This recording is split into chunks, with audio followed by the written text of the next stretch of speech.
भगवते वासुदेवाय कृष्णाय वासुदेवाय हरये परमात्मने प्रणतः क्लेशनाशाय गोविन्दाय नमो नमः। एष्यानुभावमखिलश्रुतिसारमेकम् अध्यात्मदीपमतितितीर्षतां तमोन्धम् संसारिणं करुणया पुराणगुह्यं तं व्याससूनुमुपयामि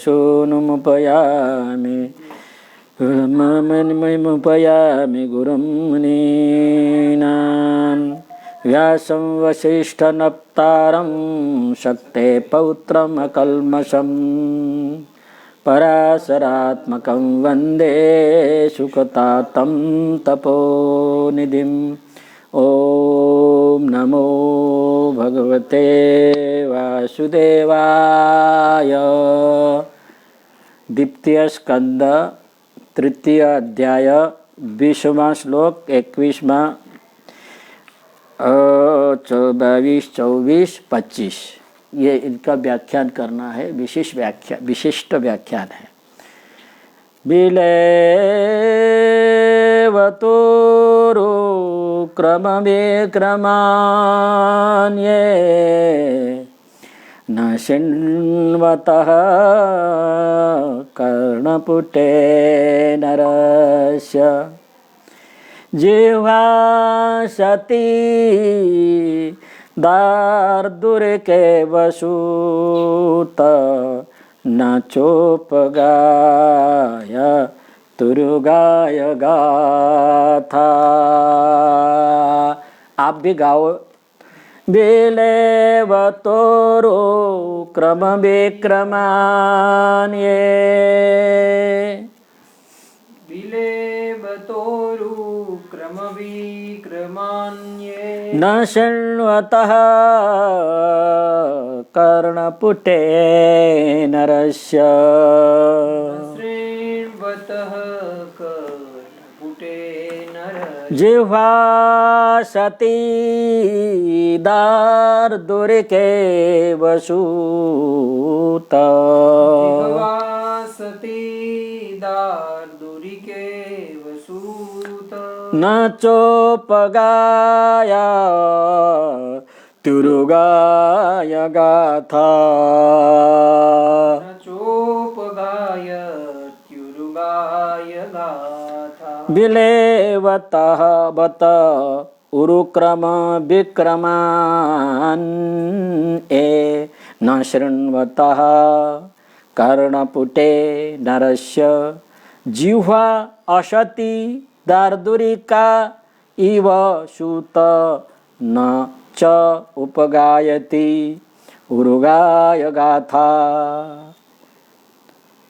सूत संबोधन है। सुखदेव जी से शौनक संवाद कर रहे हैं। आज उल्टा है, सूत जी शौनक को नहीं और शौनक जी सूत जी से कह रहे हैं। बड़े विद्वान थे सुखदेव जी, बहुवृचः ऐसे कहा गया। ऋग्वेद के विद्वान थे शौनक जी। वृद्ध कुलपति ऐसा भी कहा है। वृद्ध भी थे और कुलपति भी थे। कुलपति उसको कहा जाता है 10,000 छात्रों को अपने गुरुकुल में रख करके भरण पोषण करते हैं, उसको कुलपति कहते हैं। आजकल के यूनिवर्सिटी के वाइस चांसलर को कुलपति कहते हैं, ऐसा नहीं। वो वृद्ध भी थे, कुलपति भी थे और बड़े विद्वान थे और श्रोता में सम्माननीय अग्रगण्य सब श्रोताओं के तरफ से, ऋषियों के तरफ से प्रश्न पूछा करते थे। तो वो सुखदेव से प्रश्न कर रहे हैं, प्रश्न नहीं, वो सत्संग कर रहे हैं, चर्चा कर रहे हैं। तो संबोधन करते हैं, सुत, हे सुत जी। बत शब्द आया। बत कहते हैं खेद, बड़ी खेद की बात है, बहुत दुख की बात है। उरुक्रम विक्रमान, उरुक्रम भगवान को कहते हैं।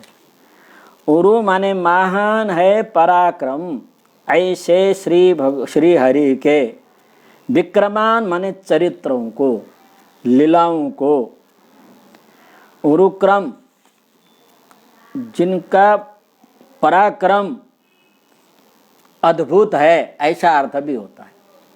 भगवान ने ये 3 पद से सारे जगत को, 2 पद से पूरे जगत को आक्रमण कर दिया था, इसलिए वो उरुक्रम कहते हैं। वामन भगवान वामन स्वरूप होते हुए भी जगत के ऊपर आक्रमण कर दिया था 2 पद से। 1 पग 3 पद लेकर के आए थे, तो 1 पग बलि महाराज के ऊपर रखा, वो पाताल में चले गए और वहाँ जा कर के वर मांगने को कहा बलि महाराज को। तो कहते हैं, हे भगवान एक वरदान दीजिए, सदा सर्वदा यहाँ मैं अभी पाताल में आकर के आपने यहाँ रखा है, तो आप मेरे साथ ही रहिए। तो आज रक्षाबंधन के दिन उसी दिन का था, आज रक्षाबंधन के दिन हे बलि महाराज को भगवान त्रिविक्रम भगवान ने, वामन भगवान ने पाताल में पटाया। तो इसलिए उन्होंने, तो वो एक श्लोक आता है आज के दिन रक्षाबंधन के लिए, एन बद्धो बलि राजा दानवेंद्रो महाबल तेन ताम प्रतिबद्धनामि रक्ष माँ चल। आज रक्षाबंधन के दिन है, इसलिए प्रसंग उत्पन्न कर रहा हूँ।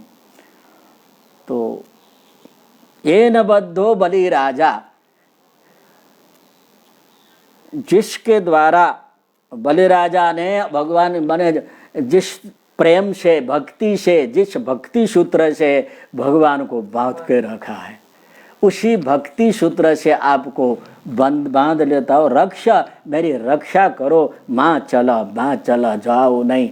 भगवान से हम प्रार्थना करते हैं, हे भगवान जिस डोरी से, जिस भक्ति से आपको बांध करके रखा है पाताल में, और उसी भक्ति रूपी सूत्र से मैं आपको बांधता हूँ, वही आजकल अभी बहन भाई को बांधती है, ऐसा नहीं है, एक दूसरे को बांधना चाहिए।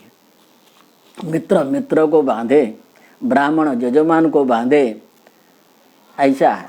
ये भक्ति सूत्र एक दूसरे से, दूसरे को भक्ति ही बांधने का एक सिद्धांत है। भक्ति माने प्रेम, प्रीति, रति, यही दुनिया को बांधने का एक साधन है।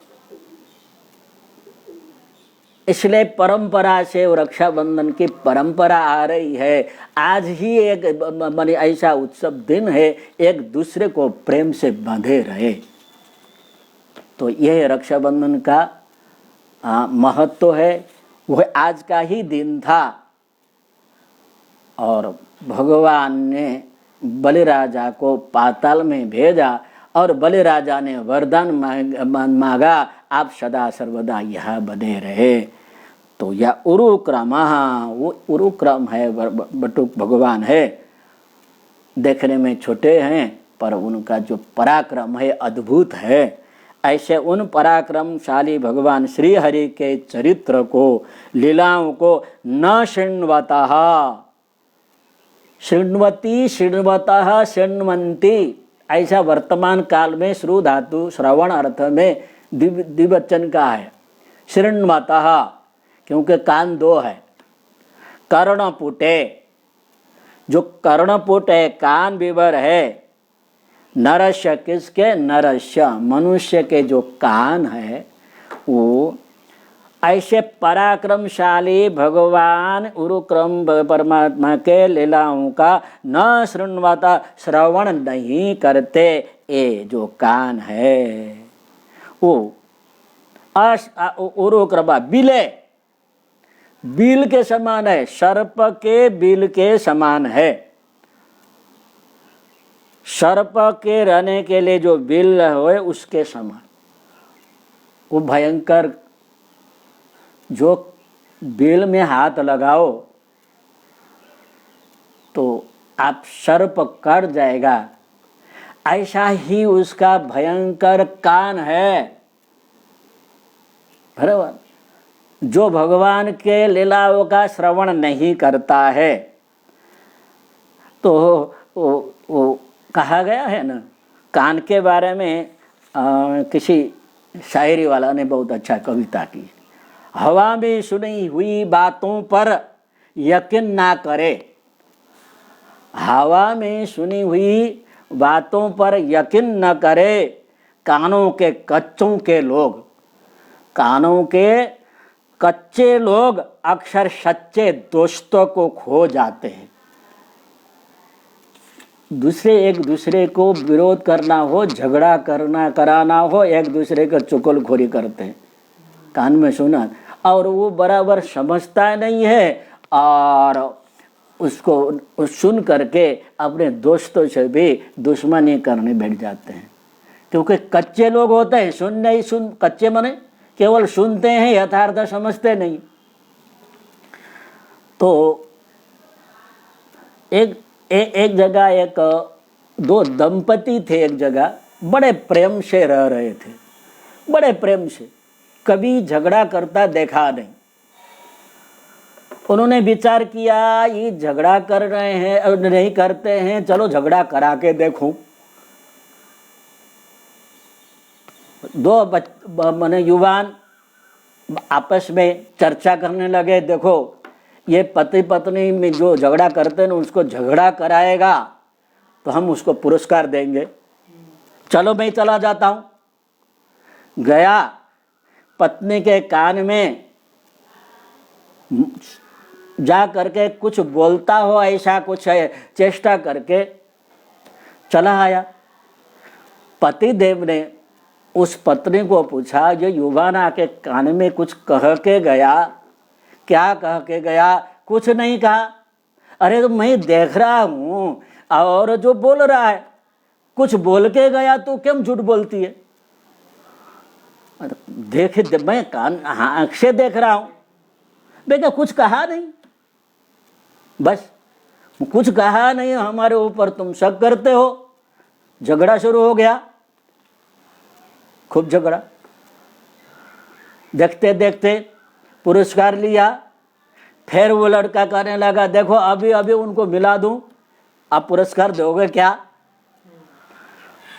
फिर गया, उस पुरुष के कान में जाके कुछ बोलता हो करके पीछे आया, तो पता चला ये लड़का कुछ बोलता नहीं था, कान में आकर के कुछ ऐसा बोलता हो चेष्टा करके गया। मैंने विचार शक किया है, माफ करो, और उस पत्नी से विनय करने लगा। और उस पर इस प्रकार के लोग झगड़ा कराने वाले होते हैं संसार में, पर समझना चाहिए क्या कह रहा है, वो सच्ची बात क्या है। वो नहीं समझता हो तो कान के कच्चे का, मात्र सुन करके अपने उसमें मन को बिगाड़ता हो, क्रोध में आता हो, तो वो कान का कच्चा कहते हैं। इसलिए यह कवि कहता है, कान के कच्चे लोग अक्सर सच्चे दोस्तों को भी खो जाते हैं। तो कान के कच्चे नहीं होना चाहिए। और दूसरे आगे कहता है, पेट में गया जहर सिर्फ एक व्यक्ति को मारता है। कदाचित अपने पेट में खुराक के साथ जहर विष गया हो, वो व्यक्ति, खाने वाला व्यक्ति मरता है। जबकि कान में गया जहर सैकड़ों रिश्ते को मारता है। रिश्ते को खत्म करने वाला वो जहर होता है, कोई कान में जो सुनाने वाले होते हैं। काम करने वालों की कदर कीजिए, काम करने वालों की कदर कीजिए, कान भरने वालों की कमी नहीं है। इसलिए कान भरने वाले के कर्ण पिशाच कहते हैं। बराबर, फिर काम करने वालों के कदर कीजिए, काम करने वाले हो उसको देखो।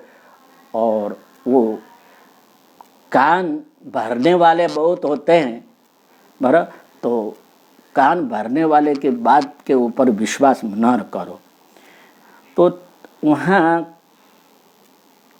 कवि ने 3 बात की है, कच्चे कान, शक की नज़र, मन कमज़ोर, ये 3 प्रकार के व्यक्ति होते हैं। वो अपने आप गिर जाते हैं, पतित हो जाते हैं। कभी कान के कच्चे नहीं होना चाहिए, शक की दृष्टि से नहीं देखना चाहिए। देखने मात्र से वो सच नहीं होता है। देखी हुई बात भी सच नहीं होती है, सुनी हुई बात भी सच्ची नहीं होती है। जानना चाहिए, एक जगह भाई बहन थे, साथ में बैठे थे, रियल शेयर कर रहे थे नाटकों का। नाटक में नायक नायिका का पात्र था तो रियल शेयर करना ही पड़ता है। उसमें ये तेरे बिना मैं रह नहीं सकती, मर जाऊंगी, ऐसा कुछ बात था। देखा और कान से सुना, पर वह सच बात नहीं थी। क्या थी? वो नाटकों का रियल शेयर कर रहे थे। तो कभी कभी देखी हुई बात भी, सुनी हुई बात भी सच नहीं होती। इसलिए अपने बराबर सुनी हुई बात भी, देखी हुई बात भी समझ लेना चाहिए यथार्थ क्या है। इसलिए कहते कच्चे कान, शक के नज़र और मन से कमज़ोर व्यक्ति है, वो अपने आप पतित हो जाता है। तो हमको भी कच्चे कान वाला, शक की नज़र वाले, कमज़ोर मन वाले नहीं होना चाहिए। इस प्रकार से यहाँ कान की बात आई है। भगवान के चरित्र को नहीं सुनता है, ऐसा सुनते हैं वो कान सर्प के बिल के समान है। जिह्वा सती अशति दार्दुर के वसूत। जिह्वा है ना, जिह्वा, जीव अशति है, दुष्टा है। जिह्वा अशति, जीव रसना है, वो अशति ही दुष्टा है। जैसे कोई सती पुरुष की अर्धांगिनी, पुरुष की अर्धांगिनी भार्या पर पुरुष की प्रशंसा करती है और अपने पुरुष की निंदा करती है। हमने देखा है ऐसा, कभी भी अपने पति की प्रशंसा नहीं करती है। हमने देखा बराबर, और दूसरे की प्रशंसा करते हैं। तो ऐसे जो जिह्वा है प्रशंसा करने वाले, तो जिह्वा है अशति है। कैसे अशति है? जगतपति के गुणगान नहीं करती हो। उरुगाय गाथा न गायती न च उपगायती उरुगाय गाथा।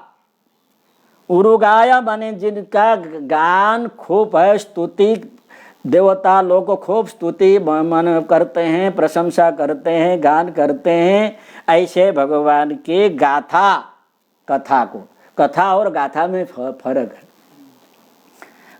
गाथा एक व्यक्ति के चरित्र को गाथा कहते हैं, और अनेक गाथाएं एक साथ अनेक कथाएं जुड़ी हुई होती है, उसको कथा कहते हैं। कथा और गाथा में फर्क है। तो यहाँ लिखा है उरुगाय गाथा, कथा ही है। भगवान के उरुगाय माने खूब अनेक गाय गान करने योग्य जो चरित्र है, कथा है, ऐसे भगवान श्री हरि के कथा को न उपगायते, गायन नहीं करती हो। ऐसे जिह्वा अशति, दुष्टा है। कैसे दुष्टा है? उदाहरण दिया है, दार्दुरी के इव, दर्दुरस्य इयम दार्दुरी का। दर्दुर कहते हैं मेढक, मेढक गुजराती में क्या बोलते हैं उसको? देड़को। देड़का के अंदर जिह्वा होती है, पर वो जिह्वा बराबर बोल नहीं पाते, टर टार टार करती है। क्या कहती है, क्यों कहती है, क्या कह रही है, पता नहीं चलता, टर टर करती है। ऐसे ही व्यर्थ है। केवल प्रपंच की बात करती हो तो वो जिह्वा व्यर्थ है। हम देखते हैं जो प्राय जो बैठे रहते हैं, काम नहीं करते हैं, या तो सास होगी तो बहू की बात करते रहते। प्रशंसा करे तो कोई बात नहीं, पर कभी ये परंपरा ऐसा है तो सास बहू की प्रशंसा कभी नहीं करती, ना बहू सास की प्रशंसा नहीं करती। और एक दूसरे के सामने अड़ोसी पड़ोसी में जा करके बहू की निंदा सास करती है और सास की निंदा बहू करती रहती है। तो कहते हैं इससे तो अच्छा है मौन रहना चाहिए। उसमें वो रसना जिह्वा के बारे में भी कवि ने बहुत सुंदर बात करी है। अपूर्वा रसना, रसना माने जिह्वा, वो कैसी है? अपूर्वा रसना ब्याला, अपूर्वा रसना ब्याला, खलानन विलेशया, खलानन विलेशया, कर्णमूले प्रसन्त्यन्यं हारन्त्यन्यस्य जीवितम्। अपूर्वा रसना ब्याला, खलानन विलेशया, कर्णमूले प्रसन्तन्यं हरन्त्यन्यस्य जीवितम्।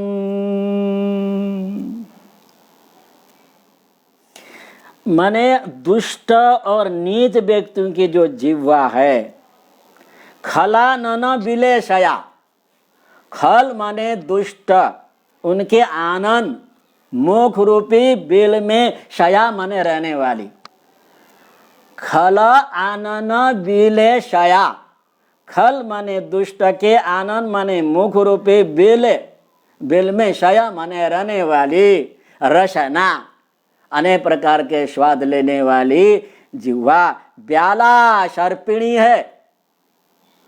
ये अद्भुत सर्पिणी, अपूर्वा, ये सामान्य सर्पिणी नहीं है, बहुत शक्तिशाली है।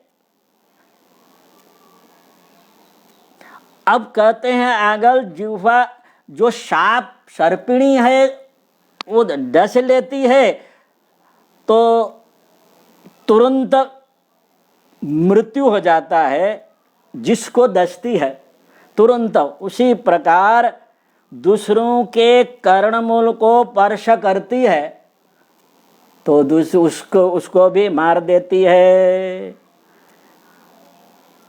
लिखा है ना, कर्णमूले प्रसन्ति अन्यम, दूसरे के कान के मूल में स्पर्श करती है जिह्वा, अन्य से जीवितम हरन्ति, विजय दूसरे के जीवित बने जीवन को हर लेती है। ऐसे जिह्वा है। और जिह्वा के बारे में भी कवि ने बहुत अच्छी बात की है। एक भी हड्डी नहीं इस जालिम के संग, जालिम माने दुष्ट होता है जालिम, एक भी हड्डी नहीं है इस जालिम के संग। जिह्वा में हड्डी नहीं है, एक भी हड्डी नहीं इस जालिम के संग, लेकिन हड्डियां तुड़वा कर करती है मानव को दंग। अपनी हड्डी नहीं है परंतु दूसरे के हड्डी तोड़ाती है। ये जिह्वा में इतनी ताकत है। देह में सबसे अधिक, कहते देह में ये है सबसे अधिक दबंग, इस शरीर में रह करके ऐसा दबंग करती है, बाहुबली है। कहते दबंग, अलग अलग व्यंजनों का स्वाद है इससे पसंद। वो जिह्वा को एक रस से उसको संतोष नहीं होता है, अलग अलग खाने की इच्छा करती है। तो कहते हैं देह में ये सबसे अधिक दबंग, अलग अलग व्यंजनों को आस्वाद है इसे पसंद। क्रोध के समय आदमी की शांति में डालती है भंग, कड़वी वाणी बोलकर जग को करती है तंग। तो ये जिह्वा के बारे में है। तो ऐसा जिह्वा हमारे में नहीं होनी चाहिए। और ये जिह्वा भगवान के प्रशंसा के लिए, भगवान के स्तुति के लिए ही कहा गया है। और कबीरदास जी भी तो बोलते हैं, ऐसी वाणी बोलिए मन का आपा खोए और उनको शीतल करे अपनों शीतल हो। ऐसे वाणी बोलना चाहिए जिसे बोलने से दूसरे को दुख न हो, दूसरे को आनंद आ जाए। और दूसरे को जो तुम प्रशंसा करते हो तुम्हारे में आनंद आता है। तुम किसी की निंदा करो तो तुम्हारे अंदर आनंद नहीं आता है। इसलिए हमेशा सुंदर वाणी बोलो। बराबर। तो सुंदर वाणी बोलो, दूसरे को आनंद आना चाहिए। ये किसी के निंदा करने के लिए और अनेक प्रकार के व्यंजनों का रस लेने के लिए ये जो रसना जिह्वा नहीं है, ये भगवान के भक्ति रस का पान करने के लिए ही इस जिह्वा को रसना कहा गया है। 6 प्रकार के रस को आस्वादन करने के लिए रसना नहीं है। तो भगवान के इसलिए वो प्रार्थना करते हुए नलकुबर 10वें स्कंद में आया। यमलार्जुन जो भगवान के माने घर के आगे, कृष्ण के घर के आगे 2 वृक्ष खड़े थे। ये पूर्व जन्म में यमलार्जुन थे। तो नलकुबर करके थे गंधर्व, नारद जी के शाप से वो वृक्ष के रूप में बने थे। तो फिर प्रार्थना की नारद जी को, तो कहा भगवान आकर के तुमको छुड़ाएंगे। तो बहुत तूफान कर रहे थे भगवान, उलोखल में बांध दिया। माता ने दामोदर हो गया, उधर में दाम मैंने डोरी बांधने के दामोदर हो गए और अपने काम करने लगे यशोदा। और उस उलोखल को लेते लेते चले गए और यमलार्जुन जो वृक्ष थे उसके बीच में से बाहर निकले और वो उलोखल था, ओखल था, वो आड़ा पड़ा और खींचने के कारण वो दोनों वृक्ष नीचे गिर गए। गिर जाने के अंदर जो के बाद जो वृक्ष के अंदर जीव था, वो नलकुबर नाम के जो गंधर्व थे, वो प्रकट हो गए, दिव्य रूप धारण करके प्रार्थना करते हैं। वो हमारे लिए अति उत्तम संदेश है। वाणी वाणी गुणानुकथने,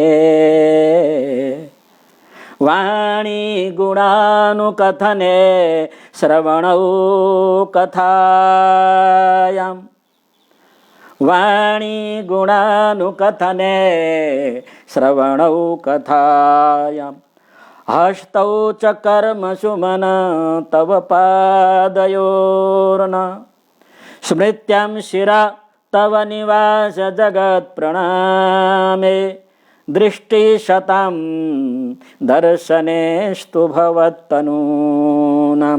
भागवत के 10वें स्कंद के 10वें अध्याय में 38वां श्लोक है।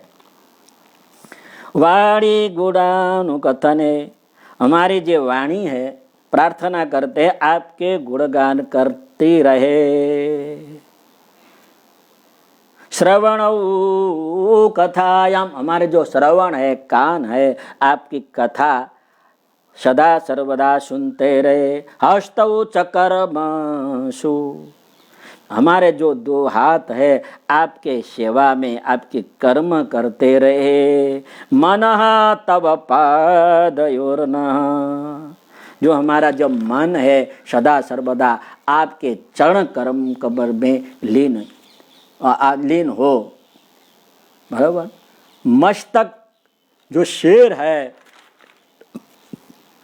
दर्शने अस्तु भवद्दननम, अने ये जगत प्रणाम शिरस्तव निवास जगत प्रणामे, जो मेरा मस्तक है जगत निवास तव निवास जगत प्रणामे, आपका निवास स्थान जगत है, उसको प्रणाम करने में हमारा जो मस्तक शिर सदा सर्वदा तत्पर रहे। तो यहाँ निवास जगत प्रणाम। आज जगत है भगवान का निवास स्थान है। जगत में सभी प्राणी, पशु, पक्षी, मनुष्य, पहाड़, पर्वत, पत्थर सब आ जाते हैं, उनमें भगवान है। कण कण में भगवान बैठे हुए हैं, इसलिए उनको वासुदेव कहा गया। वसति सर्वत्र, वासुदेव। वो जगत के स्वरूप मान करके उनको प्रणाम करना चाहिए। तुलसीदास भी तो कहते हैं, सिया राम माया सब जग जानी, करहु प्रणाम जोरे जुग पा। सिया राममय सब जग जानी, सारे जगत है वो भगवान सीता और राम के स्वरूप है, ऐसा मान करके प्रणाम करना चाहिए। शिरः तव निवास जगत प्रणाम है। आपका जो निवास है, जगत है, उसको प्रणाम करने में मेरा सिर झुके रहे। दृष्टि शतम दर्शनेस्तु भवत तनु नाम। आपके तनु माने स्वरूप, ऐसे भगवत भागवत के सज्जनों के दर्शन के लिए हमारी दृष्टि सदा सर्वदा बने रहे। इंद्रियों के सार्थक उसी में है। श्रोत्रम श्रुतेनैव न कुंडलेन, श्रोत्रम श्रुतेनैव न कुंडलेन, दानेन पाणे न तु कंकणेन, विभाति काय खलु सज्जनानां, परोपकारेण न चंदनेन। श्रोत्रम माने कान को श्रोत्र कहते हैं। श्रुते नैव, वेद श्रवण अथवा शास्त्र श्रवण अथवा भागवत की कथा का श्रवण करने में आप लोग सब सुन रहे हैं, इसलिए आपके कार्य की सार्थकता तो हो रही है। हाँ, ठीक है ना। श्रोत्रम श्रुतेनैव, श्रुतम शास्त्रम तेनैव शोभते। कान की शोभा शास्त्र श्रवण से ही है, कुंडल लगाने से नहीं है। दानेन पाणि न तु कंकणेन, दान करो, दान का बने परोपकार करो, पर सेवा करो, भगवान की सेवा करो, इससे ही हाथ की शोभा है। हाथ की शोभा तभी न थी कंकड़े ना। ये अपने हाथ में घड़ी लगाते हैं, अनेक प्रकार के साधन है, अंगूठी लगाते हैं, कुछ शोभा है, उससे शोभा नहीं होती है। दूसरे की सेवा परोपकार करने से ही शोभा होती है। इसलिए आगे सुभाषितकार कहता है, परोपकाराय शताम विभूत है। सज्जनों के जो जीवन है परोपकार से ही सुशोभित होती है। तो अपने जीवा है, अपने कर्ण है, ये सार्थक बनाना चाहिए। और व्यर्थ सांसारिक विषय की चर्चा, प्रशंसा, स्तुति, तुच्छ व्यक्ति की स्तुति, पुष्ट व्यक्ति की निंदा से बन के लिए जिह्वा नहीं है। भगवान के कीर्तन करने से, भगवान के माने कथा सुनने से, कथा करने से तो कान की शोभा और सुनने से कान की शोभा और कथा करने से जिह्वा की शोभा बढ़ती है। तो हमेशा अपने कान और जिह्वा को सार्थक बनाए। यहाँ पर ये 20वां श्लोक का अर्थ था। आगे 21वां श्लोक है। भार परम पट्ट किरीटजुष्टम, भार परम पट्ट किरीटजुष्टम, अप्युत्तमांगं ननमेन् मुकुन्दम्, अप्युत्तमांगं ननमेन् मुकुन्दम्, सावौ करौ नो कुरुते सपर्यां, हरेलस कांचन कंकणौ वा। हाँ, क्या है? हाँ, भारः परम पट्ट किरीट जुष्टम अप्युत्तमांगम नमन नमेन मुकुंदम सावौ करो नो कुरुते सुप्को सपर्यम हरे लसद कांचन कंकणो वा भारः परम पट्ट किरीट जुष्टम अपि उत्तमांगम न नमेत मुकुंदम सावौ करो न नो कुरुते सपर्याम हरे लसद कांचन कंकणो वा पट्ट किरीट जुष्टम अपि। पट्ट माने रेशमी का जो वस्त्र है, पगड़ी है, उसे जुष्टम पगड़े से सुसज्जित हुआ हो। रेशमी के वस्त्र के बनाए हुए पगड़ी से जुष्टम माने सुशोभित हो। और दूसरा लिखा है किरीट, पट्ट किरीट, पट्टेन किरीटेन जुष्टम। पट्ट माने पगड़ी, किरीट माने मुकुट, द्वाभ्याम जुष्टम सुशोभितम।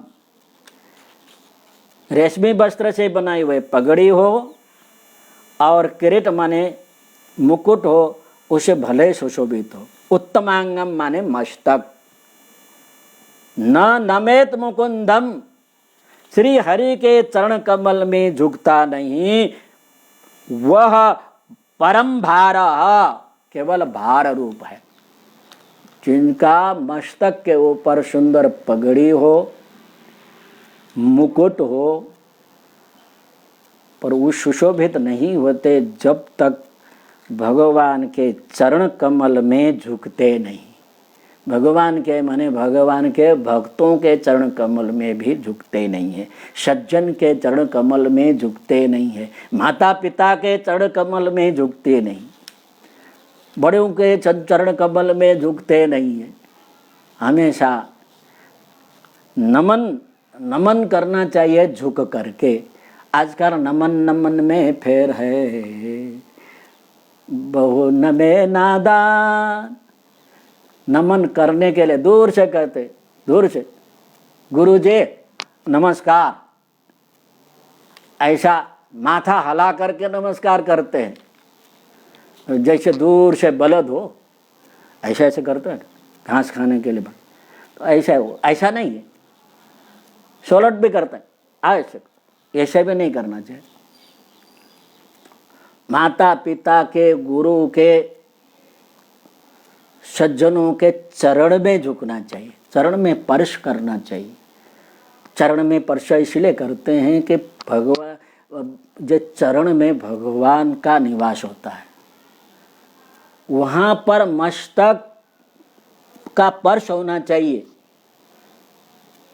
दोनों हाथ ऐसा रख करके और जो खड़े हैं उनके आगे ऐसा रख करके स्पर्श हो हाथ में, और बीच में दोनों हाथ के बीच, पग के बीच में अंगूठे होते हैं, उनके अंदर अपना मस्तक का स्पर्श होना चाहिए। ये है नमन। उनका अंगूठा का स्पर्श अपने मस्तक के ऊपर होना चाहिए, क्योंकि अंगूठे में गंगा का निवास है और अंगूठे में ज्ञान है। पूरे शक्ति शरीर में जो भी शक्ति है अंगूठा में, क्योंकि जो अंगूठे के कारण ही पूरे शरीर चलता है। और जब शरीर बना, विराट स्वरूप ने शरीर धारण किया तो चल नहीं रहा, तो देवता आकर के अनेक शरीर में आकर के अलग अलग जगह में बैठने लगे।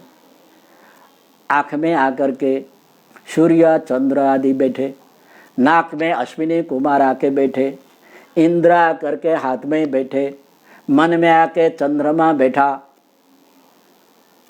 और जा करके फिर नहीं उठा। न उदतिष्ठ तथा विराट, तो भी ये विराट चल नहीं रहा था। तो भगवान विष्णु स्वयं आकर के पग में बैठ गए, तब उदतिष्ठ तथा विराट, ये विराट स्वरूप चलने लगा। तो भगवान का निवास है चरण में, इसलिए हम चरण में प्रणाम करते हैं, मस्तक में नहीं करते हैं। अब हम कहते हैं उत्तम अंग मस्तक नहीं है, उत्तम अंग चरण है, मस्तक तो उत्तम नहीं है। यह हमारा जो मस्तक है कैसे कैसे विचार करता है, कैसे कैसे वो आँख में, जो आँख से क्या देखता है, मुख से क्या बोलता है, इस प्रकार के, वो उत्तमांग नहीं है, उन्मत्तांग है। जो उत्तमांग हम बोलते हैं ना मस्तक, ये उन्मत्त है, क्या क्या सोचता है, क्या क्या करता है, क्या क्या देखता है पता नहीं। इसलिए हम मस्तक को प्रणाम ऐसा जोड़ के नहीं करते, पर चरण में प्रणाम करते हैं, चरण में झुकते हैं, क्योंकि वहाँ भगवान को प्रणाम करते हैं। और चरण का अर्थ होता है ज्ञान। चरगति धातु से चरण शब्द बनता है। तो ज्ञान को, उस शक्ति को हम प्रणाम कर रहे हैं चरण में, इसलिए चरण में झुक करके प्रणाम करना चाहिए।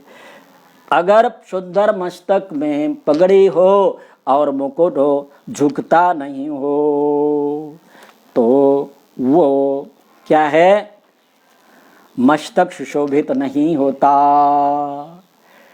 फल झुकते हैं तो डाल झुका करती, फल झुकते हैं तो डाल झुका करती है, कुएं में झुकी बाल्टी जल भरा करती है। झुकने की बात है। वृक्ष है, खड़े रहते हैं, जब फल आते हैं और फल भरे हुए डाल, भवंती नम्रा तरवा फलोदगमयी ही, फल आने से नम्र होकर के नीचे झुक जाते हैं। नवाम्बुवीर भूमि विलंबिनोद घना, नए जल आ जाते हैं तो बादल नीचे झुक जाते हैं, भूमि तक आ जाते हैं, वर्षा करते हैं। अनुद्धता सत्पुरुष समृद्धि भी स्वभावयेष वैश परोपकारिणम। धनवान, विद्यावान, सत्तावान होने पर भी जो सज्जन है वो विनम्र होकर झुके रहते हैं। ये शोभा है, झुकना शोभा है, परवश नहीं है। हाँ, पर जरूर लिखा है सबके सामने झुकना नहीं चाहिए। किसके सामने झुकना है? माता पिता के सामने, जगदीश के सामने, बड़ों के सामने झुकना है। नादानों के सामने, दुष्टों के सामने कभी नहीं झुकना। क्यों नहीं झुकना? प्रणाम करने का भी एक आशय है। हम प्रणाम करते हैं, झुकते हैं, तो उनके अंदर जो शक्ति है, उनमें जो भाव है, हम ग्रहण कर रहे हैं। सज्जनों को, सत्पुरुषों को हमने इसलिए झुक करके प्रणाम करते हैं, उनमें जो सद्गुण है हमें प्राप्त हो जाए। माता पिता को हम प्रणाम इसलिए करते हैं, उनमें जो सद्भाव है, स्नेह भाव है, वात्सल्य भाव है, हमको प्राप्त हो जाए। भगवान में के सर्च में जो इसलिए झुकते हैं, भगवान में जो दया, दाक्षिण्य आदि कृपा है, वो सब हमको प्राप्त हो जाए। अब हम दुष्टों को प्रणाम करेंगे तो जिसको जैसे झुकोगे वैसे ही मिलेगा ना, ठीक है। इसलिए दुष्टों के सामने कभी झुकना नहीं, कभी भी झुकना नहीं। और ये भी लिखा है कि जो उत्तम कुल के हैं जो व्यक्ति है, नीच कुल के व्यक्ति को प्रणाम नहीं करना। अब नीच कुल के व्यक्ति को प्रणाम नहीं करने का मतलब कि झुकना नहीं चाहिए, प्रणाम तो करना चाहिए, क्योंकि पहले आ गया है कि सब जगत में ईश्वर का स्वरूप बैठा है। प्रणाम करने की बात है, पर आज झुकने की बात उसमें नहीं आना चाहिए। तो शास्त्र में लिखा है, जो 100 वर्ष का होता है, शूद्र भी 100 वर्ष सब जीता है, 101 वर्ष का होता है तो वंदनीय होता है। उनके चरण पर करके झुकना चाहिए, क्योंकि 100 वर्ष तक जाति गुण आते हैं, 100 वर्ष जीने के बाद जातिगत गुण उसमें आते नहीं है, वो दिव्य बन जाता है। ऐसा भी शास्त्र में लिखा है। झुकने की बात है, प्रणाम करने की बात है, ठीक है। तो यहाँ झुकने की बात इसलिए आई है, तू झुको बड़ों के चरण, झुको बड़ों के चरण छुओ, चरण छूना चाहिए, प्रसाद मिलेगा, सच्चे दिल से तुमको आशीर्वाद मिलेगा। वो हृदय से आशीर्वाद देंगे, तुमको आशीर्वाद मिलता है। इसलिए खूब प्रेम भाव से, हृदय माने भक्ति भाव से माता पिता, गुरु, सज्जनों को ऐसा से प्रणाम करना चाहिए। चरण में झुक करके ऐसा झुकने का स्वभाव नहीं है तो क्या है, वो सुशोभित नहीं होता है। उसका झुकना चाहिए, भगवान के सामने तो झुकना ही चाहिए, प्रणाम करना ही चाहिए। लसत कांचन कंकणौ, आगे लिखा है करौ, लसत कांचन कंकणौ करौ। जिनके हाथ में लसत माने सुशोभित हो रहे हैं कांचन कंकण, सोने के बने हुए बंगड़ी, ऐसे करौ हाथ, सब हरे है सपर्याम न कुरुता, हरि की सेवा नहीं, सपर्या शब्द है सेवा नहीं करते हो।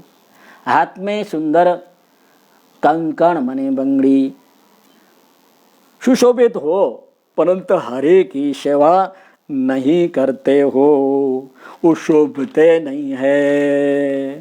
ठीक है।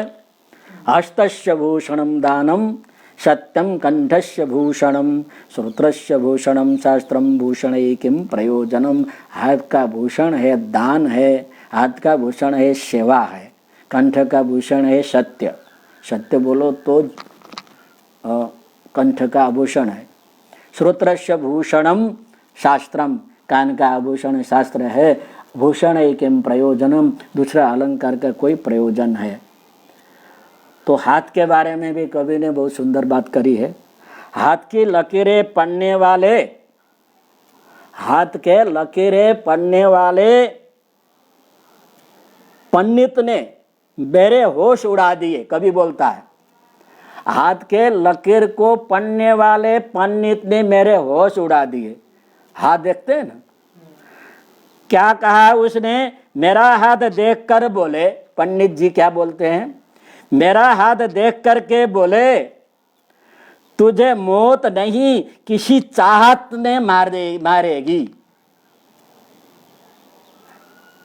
समझने की बात, तुझे मौत नहीं किसी की चाहत ने मारेगी। मौत तो मारेगी कि नहीं मारेगी, परंतु तुम्हारे जो चाहत है ना, लालच, उससे तुम मर जाओगे, बराबर ना। तो आदमी के लालच से हाथ खराब नहीं करना। आपने कहते हैं ना हाथ चोखा है, हाथ चोखा मतलब क्या, किसी का लेना नहीं, अन्याय के वस्तु को लेना नहीं, लालच से हम लेते हैं।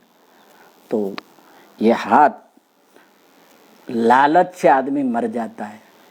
मर जाता मतलब क्या है, उसकी आत्मा मर जाती है, विवेक शून्य हो जाता है, अकार्य करने लग जाता है।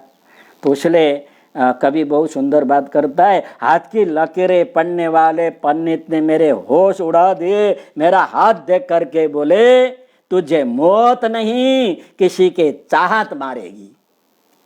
और इस संसार के चाहत के लिए, लालच के लिए हाथ पसारना नहीं है। और उसे वैसे देखा जाए तो हाथ पसार के मांगने के लिए दो हाथ दिया है भाई, काम करो अपना करो, दिनहीन मत करो, किसी से मांगो नहीं। और आगे कहते हैं शायरी में, पूरी दुनिया से लड़ सकते हैं, ये हाथ है भगवान ने दिया है, पूरी दुनिया से लड़ सकते हैं हम एक हाथ से, एक हाथ से, मगर मेरे दूसरे हाथ तेरे हाथ में हो। भगवान से प्रार्थना करो, मैं आपने हाथ तो दिया है पर आपके हाथ भी मेरे हाथ में आनी चाहिए, आपके साथ हो, आपका हाथ भी मेरे साथ में हो तो मैं कुछ कर सकता हूँ। इसलिए कोई भी हाथ है, इस हाथ से भगवान की सेवा करो, भगवान के माने किसी सज्जनों की सेवा करो, परोपकार के लिए सेवा करो, काम करो, देनहीन बन करके याचना मत करो, लालची बन करके किसी का ग्रहण न करो, किसी के वस्तु को ग्रहण न करो, तब सार्थक है हाथ का। नहीं तो साबऊ, मुर्दे के हाथ के समान कहा गया है। साबऊ करऊ, साबऊ माने सब, मुर्दा का हाथ है वो क्या करता है, न हलता है पड़ता, अशुद्ध होता है। तो ऐसा ही तुम्हारा हाथ न बने, इसलिए इस हाथ से सत्कर्म करो। और 22वां श्लोक है, समय है ना, बस चलो। वर्हायते ते नयने नराणाम, वर्हायते ते नयने नराणाम, लिंगानिवेशणोर न निरीक्षताय, लिंगानिवेशणोर न निरीक्षताय, पादौ नृणां तौ द्रुमजन्म भाजौ, क्षेत्राणि नानु व्रजतो हरेर्यो, क्षेत्राणि नानु व्रजतो हरेर्यो। नृणाम ते नयने, मनुष्य के जो ते माने दो, त स तौ ते नहीं आशा, तम ते तानी नपुंसक है। हाँ? नेत्रम नेत्रे नेत्राणि, नयनम नयने नयनानि, द्विवचन में ते बनता है। नृणाम ते नयने, मनुष्य के दो जो आंख है ना, दो आंख। विष्णु लिंगानी, विष्णु भगवान विष्णु के लिंग माने मूर्तियों को, श्री विग्रह को न निरीक्षता, द्विवचन है, निरीक्षति निरीक्षतः, दर्शन नहीं करती हो। मनुष्य के जो दो आंख है, भगवान के श्री विग्रह का दर्शन नहीं करती हो। तो वर्हायते, वर्ह पक्षिवद भवन्ति, वर्ह पक्षी माने मोर, उनके पाँख में बने हुई आंख होते हैं, बहुत सुंदर आंख, कितना देखने में बहुत सुंदर लगते हैं, पर सुंदर होते हुए भी क्या देखते हैं, क्या जो आंख सुंदर है पर देखती नहीं है। जो आंख है चंद्रक जैसा बना हुआ होता है, सुंदर होते है पर देख सकती नहीं है। जैसे सुंदर होते हुए मोर पक्षी पीछे में लगे हुए आंख है, निरर्थक है, वैसे ही मनुष्य के सुंदर कमल के समान, कमल नयन होते हुए भी, विशाल नयन होते हुए भी भगवान के श्री विग्रह का दर्शन नहीं करती हो तो व्यर्थ है। दृष्टि शताम दर्शनीयस्तु भवत्तनूनाम, हमेशा अपनी दृष्टि सर्वत्र भगवान के स्वरूप को मानना चाहिए। इसलिए कथा है यथा दृष्टि तथा सृष्टि, कहावत है ना, जैसे दृष्टि है और जैसे नजर है वैसे दुनिया देख, हमें दुनिया वैसे ही दिखाई पड़ती। यदि हम मन से खुश है तो हर तर खुशी का ही अनुभव होता। हम प्रसन्न रहते हैं तो सामने वाला का प्रसन्न नहीं दिखाई पड़ता। हाँ, मन से दुखी है तो सब दुखी दिखाई पड़ते। और एक दिन कौरव पांडव पढ़ रहे थे गुरुकुल में, गुरुजी ने विचार किया परीक्षा लिया जाए, तो दुर्योधन को बुलाया, वत्स इधर आओ, एक तुमको काम सौंपता हूँ। मैं हाँ गुरुदेव बोलो, जरूर करेंगे। तो जाओ, जितने भी यहाँ इस क्षेत्र में आजू बाजू में जो भी हो, जो अच्छा आदमी है, सज्जन आदमी है, उसको ढूंढ के लाओ। वो चला गया, युधिष्ठिर को बुलाया, वत्स इधर आओ, बोलो गुरुदेव कि जाओ खराब आदमी, दुर्जन आदमी जो होगा उसका नाम लेकर के लेके आओ। तो दोनों चले गए, दिन भर घूमे फिरे। दुर्योधन को पूछा गया आकर के, कहते हैं कोई अच्छा आदमी मिला? ना गुरुदेव, एक भी अच्छे नहीं है, सब बुरे। युधिष्ठिर को क्या कहा था? बुरे आदमी ढूंढ के लाओ, उनमें बुरे आदमी उनमें नहीं मिले। तो कहते बुरा जो देखन मई चला, बुरा न मिला को न कोई, जो दिल खोजा अपना मुझसे बुरा न कोई। अपने से बुरा दूसरा कुछ नहीं होता है। बुरा देखना चला, बुरा ना कोई आदमी खराब नहीं होता। अरे आदमी खराब कैसे? उसके अंदर तो परमात्मा बैठा हुआ है। तुमने तो उसको बुरा खराब माना है क्योंकि तुम्हारे अंदर बुरापन है, खराबपन है, शत्रु भाव है, इसलिए सामने को शत्रु देखते हो। अगर तुम्हारे अंदर मित्र भाव है तो सामने वाले को मित्र देखते, ऐसा है ना।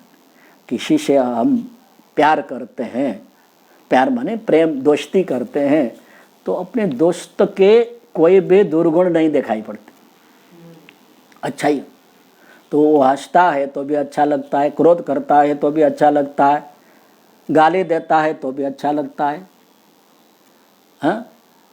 पर उसमें थोड़ा कोई कारणवश नफरत होता है, हंसता हुआ भी खराब लगेगा, ऐसा होता है ना। देखो अनुभव है, जीवन में ऐसा होता है। तो तुमने उसको, तुम्हारा जो भाव है उसके अंदर प्रतिबिंबित होता है, प्रेम भाव प्रतिबिंबित होता है तो प्रेमी दिखाई पड़ता, शत्रु भाव है तो शत्रु दिखाई पड़ता है। तुम्हारे अंदर की जो सच्चाई है वो प्रतिबिंब होता है, सामने वाला सच्चा आदमी दिखाई पड़ता। तुम्हारी का दुष्टता है तो सामने वाला दुष्टता है। तो कहा गया खल सर सब मात्राणी पर छिद्राणी पश्यति आत्मनो बिल्वभद्राणी मात्राणी पश्यन्न पिर। वो खल होता है, दूसरे के दोष को देखता है और अपने के दोष को देखते हुए भी बड़ा दोष होते, पश्यन्न अपि न पश्यति, होता हुए नहीं देख, तो खल है। अपने खल नहीं होना चाहिए ना। तो कैसे होना चाहिए? मन से वचसी काये, मन से वचसी काये पुण्य पीयूष पूर्णा, मन से वचसी काये पुण्य पीयूष पूर्णा त्रिभुवनमुपकार, त्रिभुवनमुपकार श्रेणिभिः प्रेणयन्ता,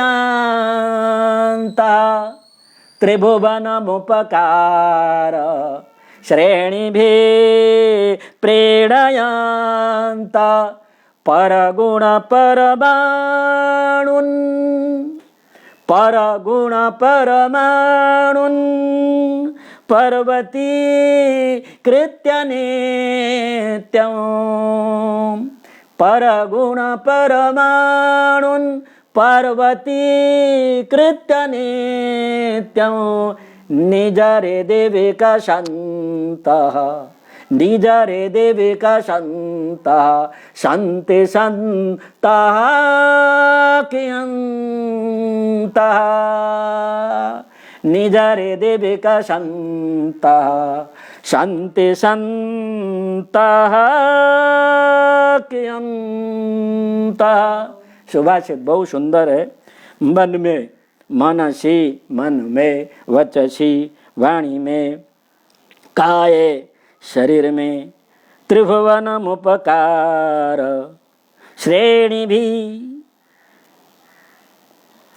तीनों त्रिभुवन में उपकार रूपी श्रेणी, उपकार के श्रेणी के द्वारा प्रसन्न करने वाले, प्रीणयन्तः प्रसन्न होने वाले, पुण्य पीयूष पूर्णा, पुण्य रूपी अमृत से भरे हुए, जिनका हृदय पुण्य से, पुण्य रूपी अमृत से भरा हुआ है और त्रिभुवन में, तीनों भुवन में उपकार करते हुए प्रसन्न रहने वाले, निज हृदि परगुण परमाणुन पर्वतीकृत्य नित्यम, दूसरे के पर माने दूसरों के परमाणु गुणान, अति सूक्ष्म गुणों को पर्वतीकृत्य नित्यम, पर्वत के समान बड़ा चढ़ा करके निज हृदय विकसन्तः, अपने हृदय में रख करके उसको बड़ा बनाते हैं, विकसंत करते, संति संतः कियन्तः, ऐसे संत कितने होंगे। तो अपने को ऐसा संत बनना है। संत की परिभाषा ये है, हम संत की भी परिभाषा, वो भी संत है, दाढ़ी मूछ रखे हुए, हाँ वो भी संत है, पर यहाँ व्याख्या सुभाषितकार करता है ये संत है। कौन संत है? परगुण परमाणुन पर्वतीकृत्य नित्यम, दूसरे के परमाणु अत्यंत सूक्ष्म गुण को भी पर्वत के समान में रखकर, हृदय में रखकर से वो विकास करता है, प्रसन्न होता है। ऐसे संत, ऐसे संत होते हैं। ऐसे संत तो कियंत सर्वत्र मिलते नहीं है। अपने को ऐसा संत बनना है, कभी भी दूसरे के दोष को नहीं देखना है, अपने को दोष देखना, दूसरे का गुण को देखना। ये आपने देखने लगोगे ना, अब पूरा जीवन, पूरा संसार एक दिव्य बन जाएगा। ठीक है, तो इसी के साथ हम आज पूरा करते हैं। ओम पूर्णमदः पूर्णमिदं पूर्णात् पूर्णमुदच्यते पूर्णस्य पूर्णमादाय पूर्णमेवावशिष्यते। ओम शांति शांति शांति।